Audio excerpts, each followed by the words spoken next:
Welcome to Beyond the Closing Table. I'm your host, Michael Martin, and I'm here to interview top producing real estate agents, top producing mortgage lenders, and successful business owners.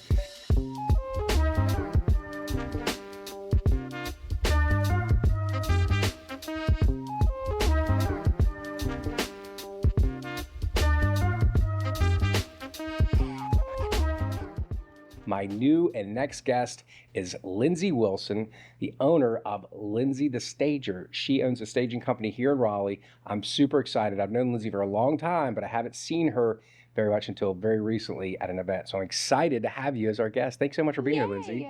Thank you for having me, Michael. You are so welcome. So I've got lots of fun questions to ask you, but I think always, and I remember you and I were sitting at dinner with both of our children and my wife, Tanya, and you told me some really unique stories about your past, right? So you were a dancer, Yes. on Broadway, and so tell us a little bit about how you became a dancer and why you became a dancer before we get into what you do now.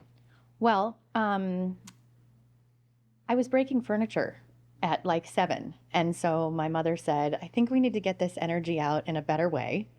So she put me into a body movement class, and I was spelling my name with my body, and my Y, Lindsay, was the splits. And in Can you second still do grade, that? yeah. Awesome.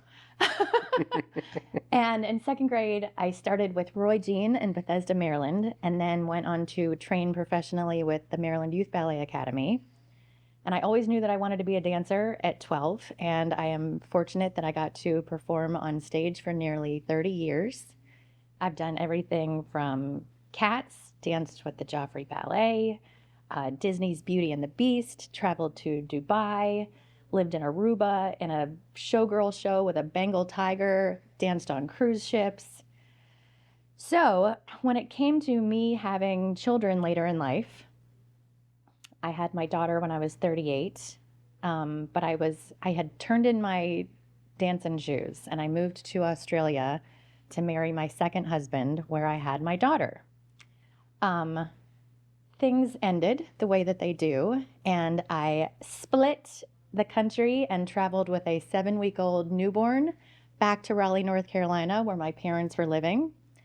And So with you a had not lived newborn, here at that point. I had not. Okay, so you My moved here dad is because an old mom, Raleigh dad were here boy and you had a from new Raleigh. baby, and you're like, Yeah. I need some help. I need help. I don't know what I'm doing, and I can't go on tour. I can't audition because I have an infant. So I remembered a friend who had done design, not making any money. And we were trying to figure out what I was going to do. And she said, I'm going to hire you. And I don't know if you've heard of this word. It's called staging. And this was in 2014 when it wasn't such a big deal. So we started this staging company, and we had so much fun.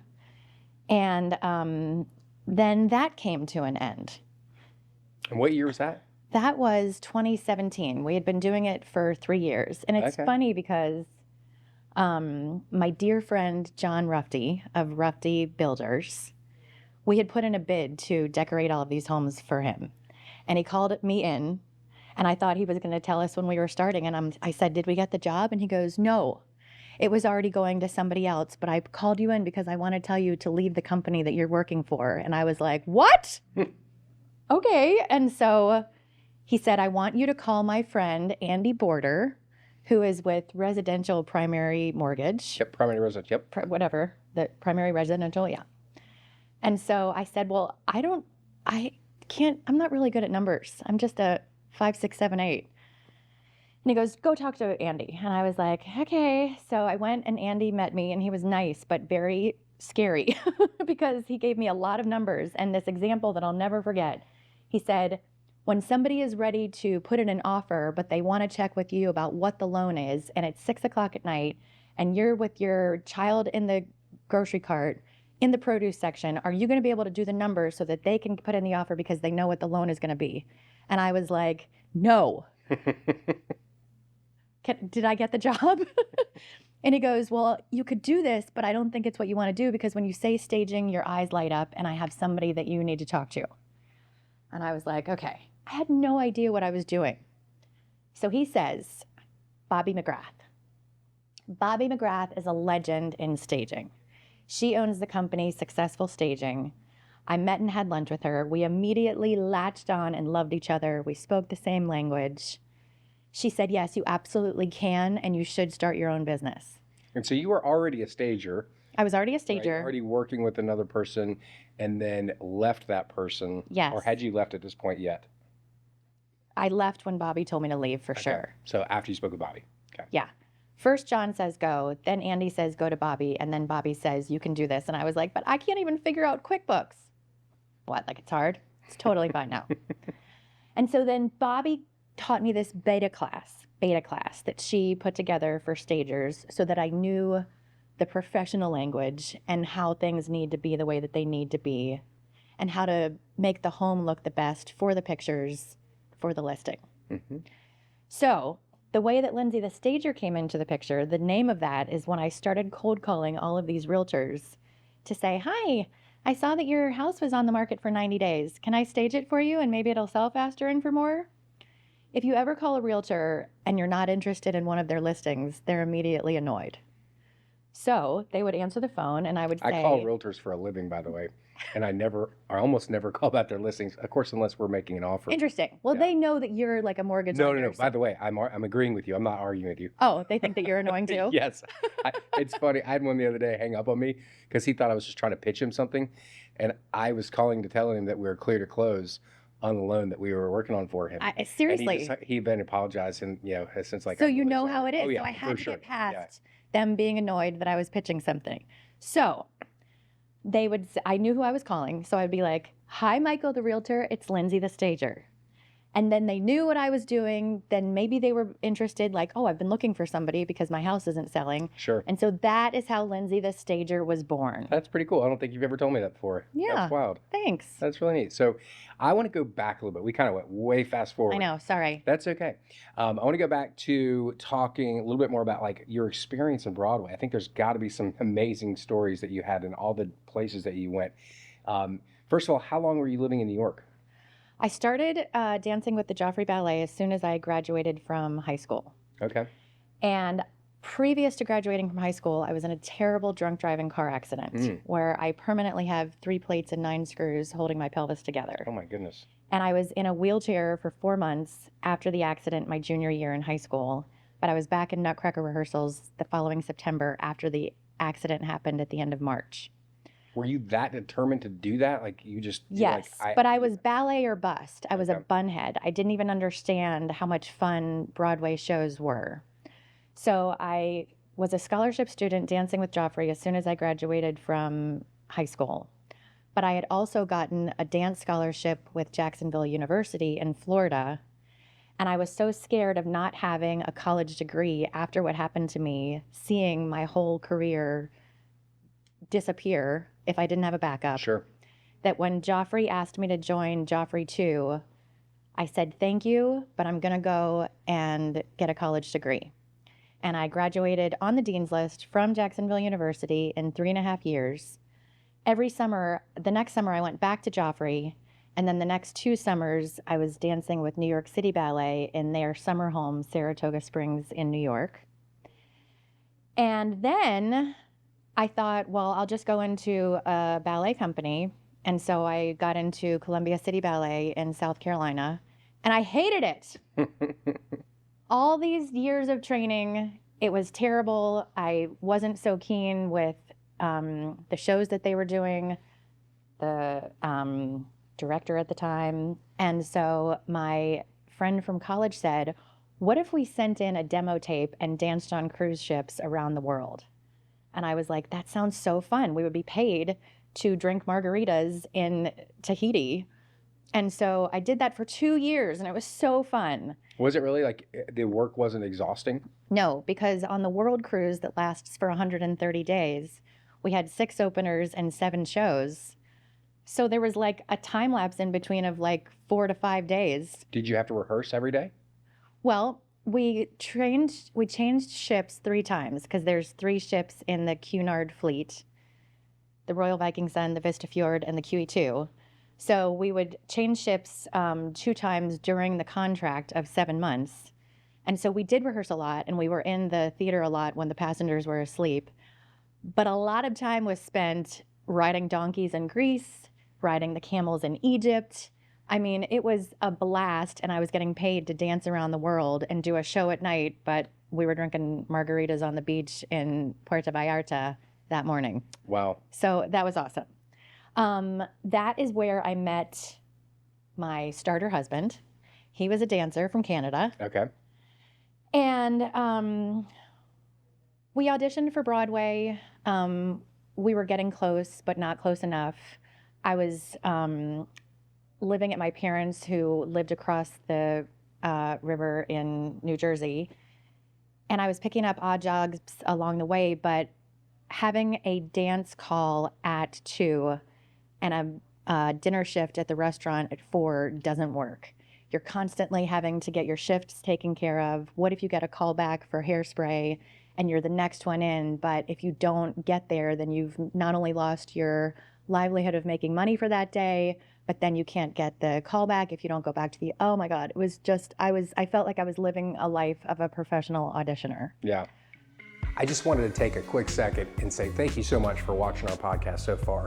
If you do me a huge favor before you forget about it, to like, subscribe, and if you would, just leave a quick comment about what you think of the podcast. And if you want to share it with your friends, I'd love that too. Thanks again so much. We'll finish up right now. So we skipped ship and we got a job. We both got jobs in Orlando, Florida, dancing with Disney. Okay. I never thought I would do that.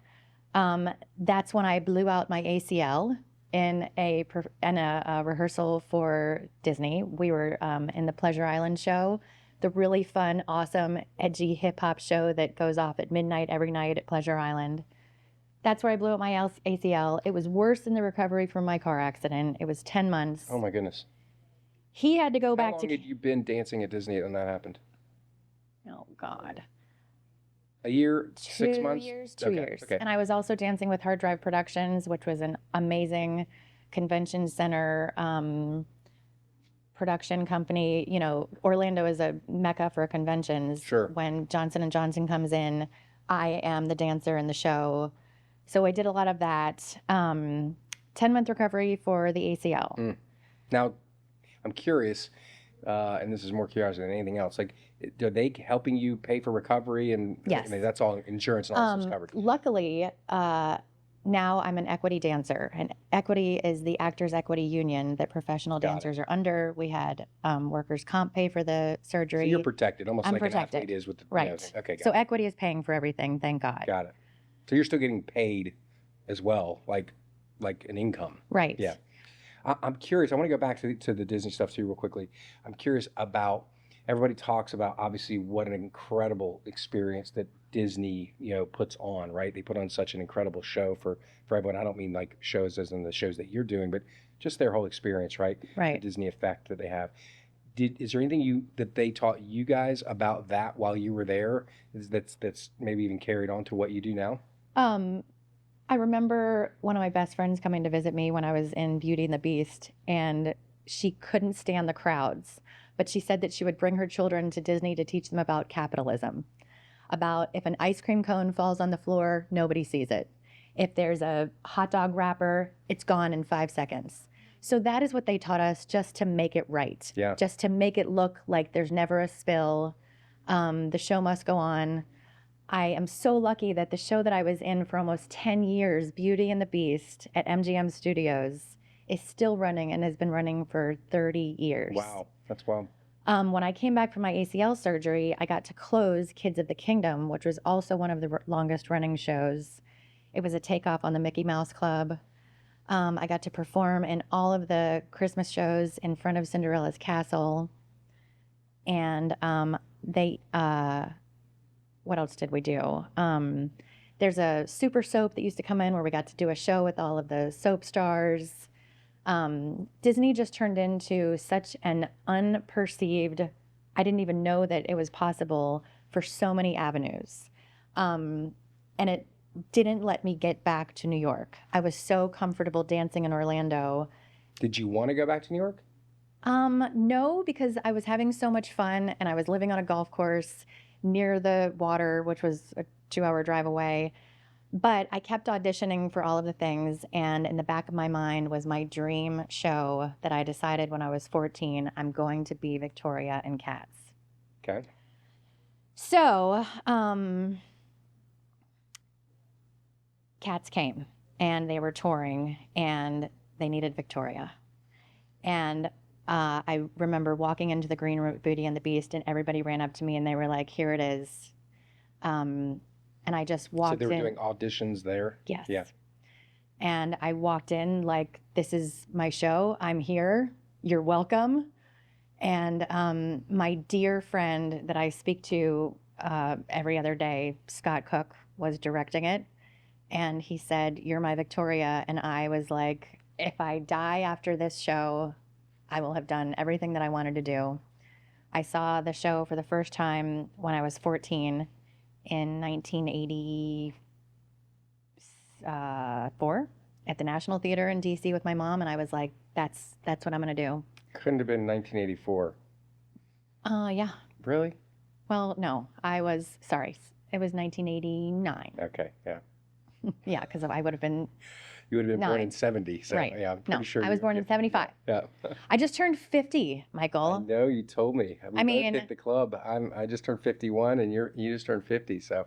I feel good. No, I mean, you I'm look so amazing. Well, thank you. It's probably all of the heavy drinking and smoking that I did as a dancer.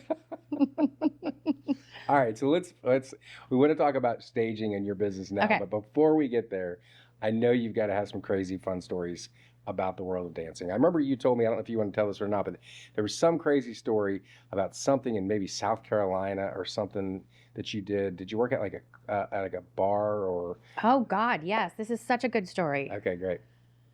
So I was living in Orlando, Florida with my starter husband. Now I'm married to my third husband, Brian Mears, and we got divorced. And Your first husband. Yes. Okay. And we were living as dinks, and I had to stay in my house, not with dual income anymore. So first I wrote a letter to Obama, and I said, "I've been through a domestic hardship. Could you help me out?" And he had somebody write me back and took $500 off my mortgage. Get out of here. I swear, I can't make this shit up. Like off the mortgage payment? Yeah. Wow. But then it wasn't enough. So I said, I got to do something else. So across the railroad tracks in Lakeland, Florida, there was a bar. And I heard that the girls were dancing on the bar in cowboy boots and Daisy Dukes and cowboy boots and a hat. We kept our clothes on. I would never do that. And it was making money, like bringing in, a couple $100 more a weekend. And we got so big that we got to go from a 1,200 square foot bar back to Kissimmee, which was closer to where I lived in Orlando, into a 20,000 foot bar with 2 elevators, 8 bars, and a ginormous dance floor in the center. That is where I created the Gator Girls. And I took over as dance captain and choreographed everything from Cowboy Casanova to Honky Tonk Badonkadonk. I got beautiful girls from my cast to help me do the dances. We did a few shows a night on the bar. Our showstopper was Pour Some Sugar on Me, Very where good. we actually took a shot with the audience. And I also invented selling Gator juice shots for $2 a shot. There was probably not any alcohol in it, but it worked. And when the Gator girls are walking around with Gator juice on the trays, that brought in more money. So now I was making more money on the weekends than I thought was possible. And then it all came to an end because I reconnected with a guy that I knew from 20 years earlier who is in Australia. And I moved to Australia to marry him and have This was the our second daughter, one. Daisy. This Got is it, my okay. second husband. Got it. So I moved to Australia. But yeah, I didn't know what to do when I got to Australia because they treated me kind of like a Czechoslovakian spy. I couldn't get a work visa. I didn't want to teach ballet to 2-year-olds that were peeing on the floor. I I had stepdaughters who were impressionable at 8 and 6, and now they're like 23 and 21. So I kind of like lost the plot there, Yeah. as they say. I didn't have anything to do. I did really good laundry, and I tried to go to the gym and drop it like I was not.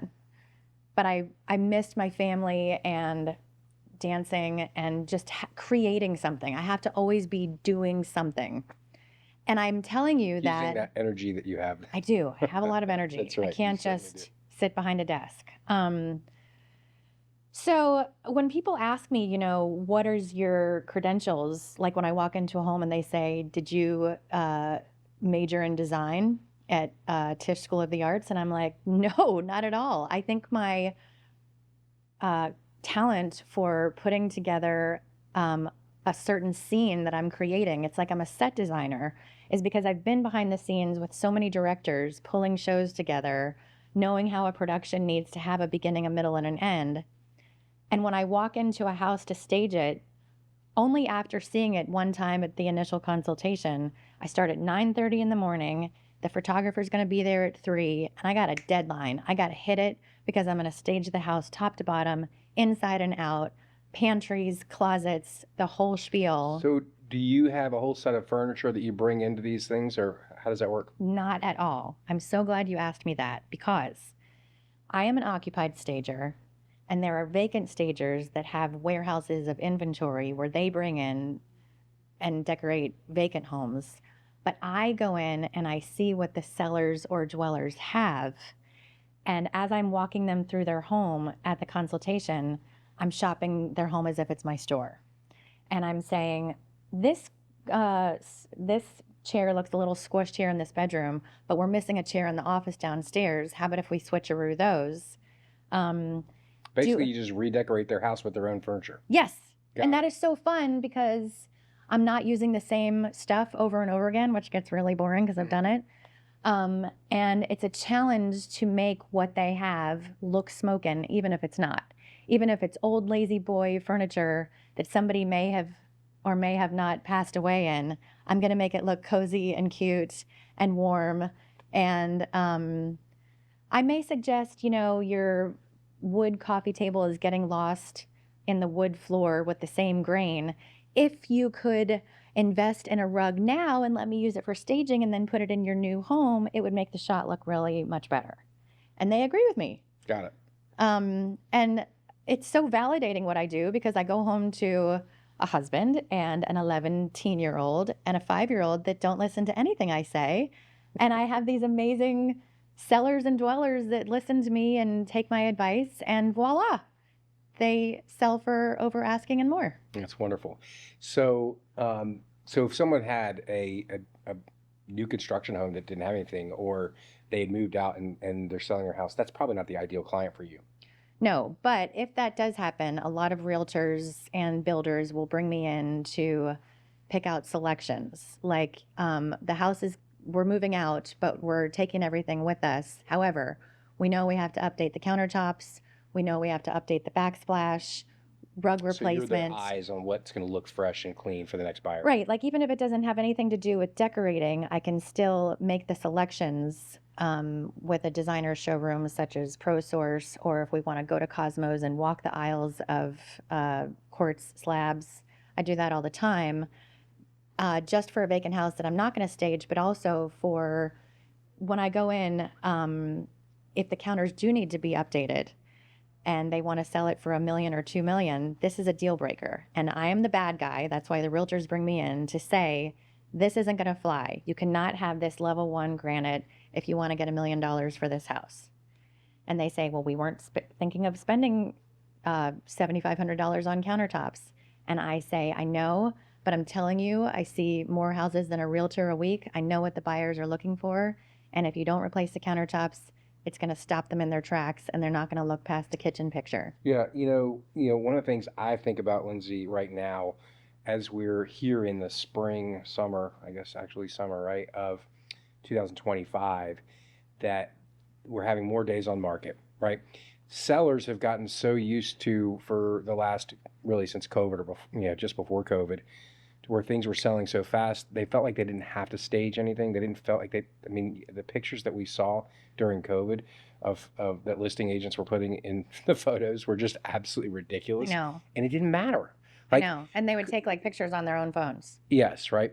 And so, and I think there's still a lot of agents that aren't putting their full best foot forward with some of these listings, and even suggesting that someone like yourself come in there, right? And in the reality, what a tiny investment it is to have someone like you come into that house comparatively to what they can get. Because now, I tell my buyers all the time, right now in this market, you've got an opportunity where you have very little competition, and we have not a huge amount of inventory, but we have much better inventory than we had 6 months ago. Right. And if you can find a home today that's maybe been on the market more than a week or two, that that you love, right, that you like, that you want to move forward with, you're way better in having the ability to negotiate with the seller than you are to compete with the next buyer, right? There's so many buyers we have right now, Lindsay. I probably have 120 pre-approved buyers that haven't purchased a home, right? Right. That we have pre-approved that have not purchased a home yet. And so many of those buyers are waiting for interest rates to drop, right? But they're all going to be competing with themselves, right? No. When that happens. And so the opposite side of that, though, is from a seller standpoint, a small investment in something like what you offer to optimize the way their house looks, not only on pictures, but also in person, then creates an opportunity where maybe they're going to get 2 offers, and 2 offers is 10 times better than 1 offer. Right. Right. Like, it's such a big difference because now you've got this competition. 2 offers all of a sudden can turn into 3 offers. And once you have more than 2 offers, it's above list price every single time. If you're the only one, naturally you're going to try to bring it below, as a buyer, try to bring it below list price. I think in staging, there is a seduction. And it's about standing out as if you would getting ready for a first date. You're not going to go out in slippers. You're not going to not do your hair and makeup. You're trying to make your first impression. That's what it's all about. And so I'm trying to seduce the buyers by the way that I make them feel when they walk into this home, because I've told the cozy stories. I've got the open book with the coffee cup and the glasses at the end of the bed. I've got we're having a margarita party out on the outside table where we can eat. I've got the A1 sauce that I just staged yesterday on the grill for the dad. Like, I want to tell a story to every single person who's going to buy this house, because buyers buy with their hearts, and sellers, if they're smart, sell with their brains, and that's when they pay to show the steps that they're willing to go to make the best first impression by having a stager stage the house for pictures. You said it earlier, and I think it's so important, right? You're the bad guy, right, in this situation, so that the realtor doesn't have to say these things. You become the person to do it, but you're third party. It's kind of like, if I try to teach my daughter something, she's not going to necessarily listen to me, but if somebody else teaches her, it's a totally different experience, right? And so that's what you become for the agent, the other pro in the picture. I'm trying to keep the relationship with the realtor and the seller like this. I'm the one that comes in and says, I'm sorry, but we can't have litter boxes in the bathtub. I'm sorry, I see your beautiful family in this collage up the stairs, but I don't want to show that to the buyers because those are your memories, your family. I've got to make the canvas now turn into a product where I can tell them stories and show them the potential of living here, not about what it was like when you lived here. Yeah. And here's another thing, Michael. When you say like a lot of realtors don't understand how important this is, let's say that you are a top producer realtor inside the Beltline. You have the greatest mansions. Everything has been done already by an expensive designer. But that is not actually what sells. Window treatments that have valances that were done 10 years ago are blocking the light coming in and making the room smaller. The beautiful, expensive portrait that you have over the fireplace of your children when they were 10 with the light showing over it, that's not what the buyer wants to see, because they immediately see your taste and your children, And if I can take those things down and then just put up something that is not so personal, it's not, and even if, a realtor thinks, well, it doesn't need to be staged because they're giving me pushback because they've already had the whole house designed by an expensive designer, that has nothing to do with staging. It's not about my taste or their taste. It's about supporting the sale and making it marketable. Yeah. That's what I'm there to do. Yeah, I think, and that's where you can come in and really help an agent, is because what they have to do is depersonalize it. And I don't mean necessarily, although I do, I guess, mean in the house, but in their mind. Yes. They have to separate the fact that, yes, they've had all these memories created there, but they're selling the house, right? They're not keeping the house. So they got to let those things go with them. Something that is so important here in the beautiful state of North Carolina, which is a deal breaker big time, is, let's say that they replace the new countertops, and in the pictures, the wife falls in love with the kitchen. It's the white cabinets and the new countertops that she's been dreaming of. The man cave looks like Tar Heel Haven just threw up all over it. So her husband is a dookie. He goes, I know you love the kitchen, but I can't buy a Tar Heels house. So that's one of the things that I do. I go in and I say, I am Tar Heel born and bred as well. My husband and my dad graduated from Chapel Hill. However, this is a deal breaker here. We have to paint these Carolina blue walls. Yeah. We have to take down the flag that's in the garage, because even though the garage is not photographed, they're going to look in there. Mm-hmm. And so I have to camouflage all the things and have that conversation with the husband, who is the seller, who says, but I love my Tar Heel man cave. And I say, I know, but the dookies who wants to please his wife, it's not going to rock. That's right. No, it's a good point. There's little things like that. Little things like that, especially in North Carolina. Yeah, I mean, it's huge here, sports teams. Yeah, no doubt. Absolutely. All right, cool. Let's anything else you want to talk about staging? Because I do want to chat about your kind of, and I think it's real important for this podcast specifically, is to talk about your transition from stager to business owner. Right? I have 'Cause no idea how I did that. well, you did it. So we have to go back and unpack that a little bit. So let's talk about maybe some of the challenges you had when you opened Lindsay the Stager. Like, first of all, just out of curiosity, did you start off as a sole proprietorship? I am an LLC. Okay. Did you start off that way, or did Yeah. you? Okay. Yeah. I had a phone call with my former employees, and just like John Ruffty said, they were not seeing my full potential. And so I called up my dad one morning and I said, I think we have to go to NC Secretary of State. I'm going to open my own business. And he goes, I'll be there in 5 seconds. And he took me there, and we opened the LLC. And I was a single mom living in an apartment at the time. My best friend gave me the $200 to open the business. Because I didn't know what to do. But I think what it takes to be the best business owner, on top of the talent part that comes easily to me, is superb customer service. I say to all of my sellers and my realtors, text me or call me anytime, because there's a lot of fires to put out. It will snowball effect if somebody gets COVID and the photographer's been booked and the listing has to go up before 4th of July weekend or whatever. Or what if the paint wasn't finished on time? I work with a fantastic contractor, my dear friend and partner, Melvin Juarez. He does all of my staged homes and has even done my personal home and a lot of the realtors' personal homes, because he does such good work. If something happens, like the paint wasn't finished on time or the deck didn't dry fast enough or something like that, there's a lot of fires that I have to put out.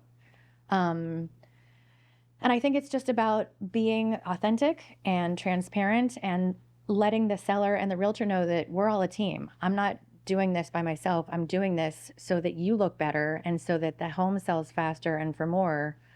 And I think it's just about being available, taking the text, returning it as soon as possible, taking the phone calls even when it's the weekend of 4th of July or Mother's Day. Homes sell on those weekends. Mm-hmm. It's not really about a spring market like it was before. I think it's people are always going to be looking for homes. And if it's low inventory or high inventory, the staging is what makes it stand out. And it starts with the pictures to make them come to the home, to then see how I'm advertising the feeling that I'm hopefully tugging at their heartstrings for a higher offer. Yeah, I mean, the first showing is when they see it online, right? Right. They're not going to go to the house if they don't like what they see online, Right. period. So you can eliminate so many. If you don't have that looking fantastic up front, unless they're buying a teardown, it doesn't matter, right? And I always say I'm staging for the first people who walk through this door. Yeah. And then fortunately, I get a lot of feedback from the sellers and the realtor that say it sold to the first people that walked in. Yeah. Because they didn't want anybody else to see their house. Sure. That's awesome. All right. So let's go back to you creating this business. Okay. What are some of the struggles you had when you first started and you're like on your own trying to figure this whole thing out? What are some of the biggest struggles you had up front? I think it's very important to have vendors. Like Bobby taught me, you need to know what you didn't need to know you need to know. I need to know about, I need to have somebody who can do carpet replacement. If they don't want to replace the carpet, then I need to have Casey Hedayat at NC Green clean the carpets. I need to know the colors that work and the colors that don't work because I'm going to be selecting the paint color. You can't just say you need to have new quartz countertops and not know where they're coming from, know who can install them. They have to be measured. So it's about getting the vendors in your toolbox to have to do all of the things before I even come back and stage. Got it. It's about knowing who can get rid of the curry smell and the pet smell. And I'm learning every day because everybody's asking me a question that I need to find out the answer to.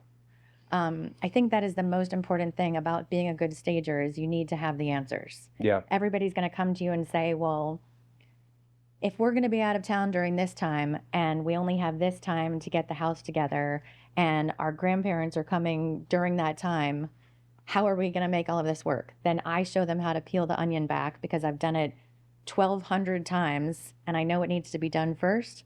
I know that you don't have to have the closets perfect until the showings begin. So let's get everything stuffed in the closets for pictures because those are not being photographed. Stagers have to know a lot of tips and tricks of where the seller... Is there something, and I didn't mean to interrupt there, but That's okay. Is there something you say to these clients, these sellers? Because ultimately they've got to trust you, Yes. right? Is there something you say to them, or is it different for each one on like how and why they need to trust you? I think that first of all, they are dealing with a realtor that they trust. Mm-hmm. And all of the realtors that I've been working with them for 5 to 10 years. So they trust me. You don't take on new realtors? I do. Okay. But they have been recommended to me through another realtor that they trust. Sure. So that is very important, building that trust. My realtors are my friends, but the homeowner already trusts the realtor. So the realtor says, I'm going to bring in Lindsay. She's going to tell you what to do. If you do exactly what she says, then your home will sell faster and for more. Look at our stats. And we have pictures and, this sold for 20. Who typically pays for your services? Is it the realtor or is it the homeowner? Both. Okay. The realtor pays for the $350 consultation. Okay. That's where we all meet each other and we start at the curb and we walk through the home. It takes about an hour and a half. Then we sit down and talk about what we've just seen. And we have Melvin come over for a free quote. And then we look at our calendars to say, we have 2 weeks until we want to list. So we got to go balls to the walls. Paint's got to happen, countertops, whatever. And then staging start at $1,200. Now that's for like a little condo that's like 2 bedrooms. Sure. And 1,200 square feet.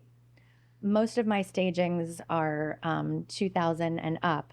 But if you think about it, Michael, if you're selling $1 million or $2 million home, It's a no-brainer. $2,000 is like 0.01%. Yep. Not Yep. even. Yep. And I always say you're going to get it back because by staging, it's going to make it look better and people are going to offer you more because they're going to take even the due diligence conversation more seriously because of the steps that we've taken to let you know how serious we are. Yeah. They're more than likely to make it up in due diligence regardless. So Yeah. that's So important. you said, like, how do I make them trust me? I think it's just as I walk them through their home and explain everything, and, I say to them, after you've lived in your home for 2 years, you can't see it anymore. I've lived in my home for longer than 2 years. So if I were to sell my home, I would bring in one of my staging friends because I can't see it. Mm-hmm. So I point out things like cracks and things that buyers are going to make up stories about the foundation falling apart that they wouldn't have normally seen. And so I think as I walk them through and point out things, A, it's things that they've been thinking about for years, or B, it's a new thing that they didn't even know existed. And so we're all in agreement about what has to happen to put our best foot forward. And after an hour and a half, I think they just see that I know what I'm talking about. And they've also probably looked at my updated Instagram and Facebook portfolio of the listings that I try to put up 2 times a week to show what's happened. Yeah, I was going to ask you. I assume that folks that are watching this can go to your website or Instagram and find some check out pictures. Lindsay the Stager on Instagram and Facebook. My website is Lindsay the Stager too, but it's not as updated because I get a better audience on Instagram. Sure, that makes sense. We're going to have to wrap up here shortly. One of the things I wanted to mention is you said, we were talking about trust, and you said they trust the realtor, something we utilize a lot as well, right? Because we're generally referred by the real estate agent in most cases, or past client, or... Right, that's my foot in the door. Yeah, and so we lean into that, right? So at the end of the day, in fact, it's something that in coaching that I've done for a long time, we call the triangle of trust. It's, you trust Sally, who referred you to me. Sally trusts me. My hope and goal is that you will trust me the way Sally does, right? Right. Ultimately, we're here to work this together and help make sure that you have a great process and experience. And I think that's really, really important. I know you use the word vendors. And I think on your side of the world, that's very common to use. I hate that word. I love the word partners. Oh, that's right. That's better. Yeah. Yeah, there truly is a difference in not just the way when you talk about them as your partners, assuming that they are. Now, sometimes it's not. Sometimes they're just vendors, right? You don't have a real relationship with them. They're just go choose who you want to use. But if you're vested in their business and they're vested in yours, then they truly are partners. And, I don't frankly ever want to be referred, and I can't stand it when real estate agents use the word vendors and talk about what we do, because I'd rather them not refer me if they're going to call me their vendor, Mhm. right? Because vending is like a vendor machine. It's just go pick something out there, right?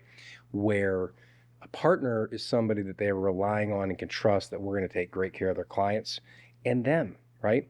And also, this is how you and I met. Yep. All of our partners in B&I, which I want to say to anyone starting a small business, no matter what you're doing, if you're a mortgage lender, a stager, a realtor, insurance agent, we all met in B&I so that we could be partners together. And I still am using those partners. Yep. That's right. A lot of them. It's That's right. so important. And they taught me about knowing what goes into a home transaction and what is needed. And I wouldn't have known that because I never thought about it before. Sure. Well, you got to find out all those different companies and to answer to solve all the problems that these clients of yours have. You've got all these partners to then go to, right, to introduce them and that's to. what Bobby was talking about. You need to know what you didn't know you needed to know, and that is, well, Lindsay, I mean, we're moving to Tampa from Raleigh. Do you know of an insurance agent there?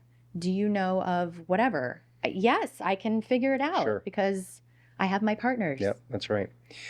You already answered my last question, and that was going to be, what advice would you give? If you want to say something else, that's great too.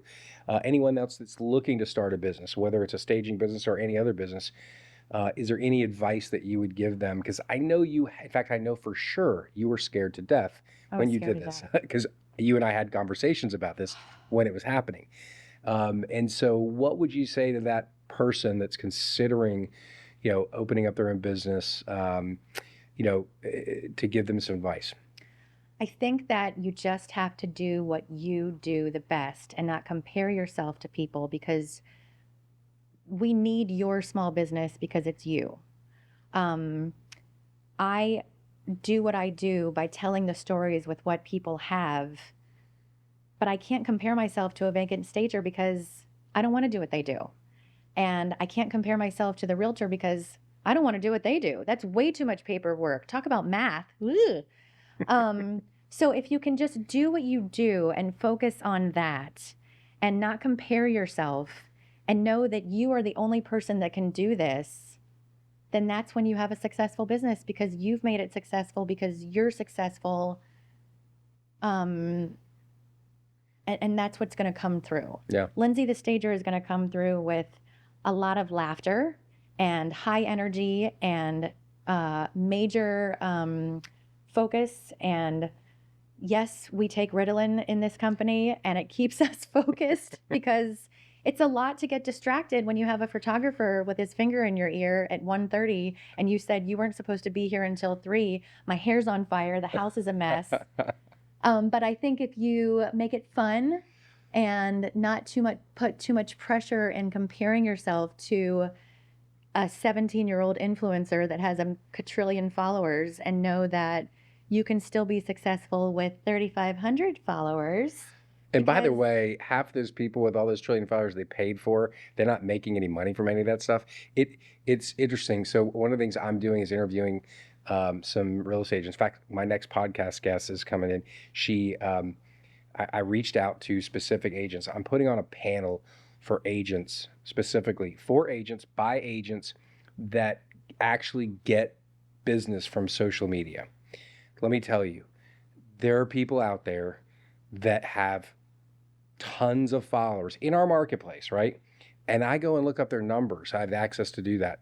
And they've sold 2 houses in the last year. Oh, come on. I'm not kidding you. It's unbelievable, right? So don't worry so much about that. I'm telling you as the audience, don't worry so much about what you see in social media out there because most of them, frankly, are full of it. And so what you want to do is be true to yourself. I think that's what you're saying. Be true to yourself and then jump into the business and then give it everything you got, right? At the end of the day, be fully committed to it. Yeah. And then when you do, you become successful like you've done. I mean, the way you've grown your business over the last 7 years is just insane. I'm so proud of you. Thank you. I think it's like, has it been? It's almost 8 this September. And then it'll be, since I started in 2014, 11. Yeah, that's crazy. I just said that out loud. I wasn't even thinking about that. But yeah, I think it's just about working hard and also being disciplined. I mean, you have to set aside admin time where I sit in my car, which I call my office. Because you don't have any employees. I do not have any employees. Do you outsource anything at all? No. Like admin, that kind of stuff? No. What do you mean? Like having like somebody payroll, do you my... don't have to, No, you don't really have payroll. I don't have payroll. I work with Melvin. I refer people when they need partners. Yeah. And I do my Instagram myself. I haven't even asked anybody to help me do that because it's not going to be my voice. Sure. And I want my voice to come through. Yeah. Because I work hard in telling the stories to the realtors or the sellers or whoever I'm trying to advertise to over asking in 2 days. Why that happened, what we went through, what we changed, how sweet the sellers were to listen to everything that I asked them to do. I don't want to hand that over to somebody who's maybe not as experienced. Yeah. I will tell you, I think that's a challenge that every new homeowner or new business owner has, depending on how much you want to grow, is letting go some of that stuff. And if you do want to grow, you'll eventually have to do that. I know. It just depends on how much you want to grow or not. So one more thing. Okay, good, 'cause we're going to have to wrap up. I know. I've expanded to Wilmington, Wrightsville Beach. I do a lot of homes that's right. I in forgot to mention that. Landfall. That's okay. And my husband always says, we need another Lindsay the Stager so you can be in 2 places at once. And I'm like, that's the OCD part of me that has to have the final touch on the surface, straightening the bottom of the bed, that I don't want to train anybody to do, which is why I kind of like the little business that it is so that it's me coming to your home and not my new intern who doesn't understand how things need to be. Even though I've told her 1,000,000 times, I just want to be able to do it. I understand. That's just a matter of whether you choose to want to grow, because there are only so many hours a day. Can you hear me? Yeah. It's about having it like this or like this. Sure. This, you can see that this is a Martin Mortgage Group coffee cup. But this, it's out of the shot. That's right. See how important that is? Absolutely. It's just little tweaks like that. There are so many of those I'm sure you have to do in your role. Lindsay, I just want to say thank you so much for coming. I enjoyed this conversation. And I did too. It felt like we were just sitting at luncheon place that we used to sit at every Tuesday morning. That's right. It was just like, were we doing a podcast? Yeah, that's right. Well, thank you so much. Thank you guys for being here and watching our podcast. If you haven't yet, please be sure and like, subscribe, and comment. It's so funny, I say that all the time, and we get very few comments. So I'd love to jump in there and challenge that. Put a little comment in there. Tell us something wonderful that you learned about Lindsay. Thank you so much for your time. Thank you, Lindsay. Until next time, see you guys later. Thanks, Michael.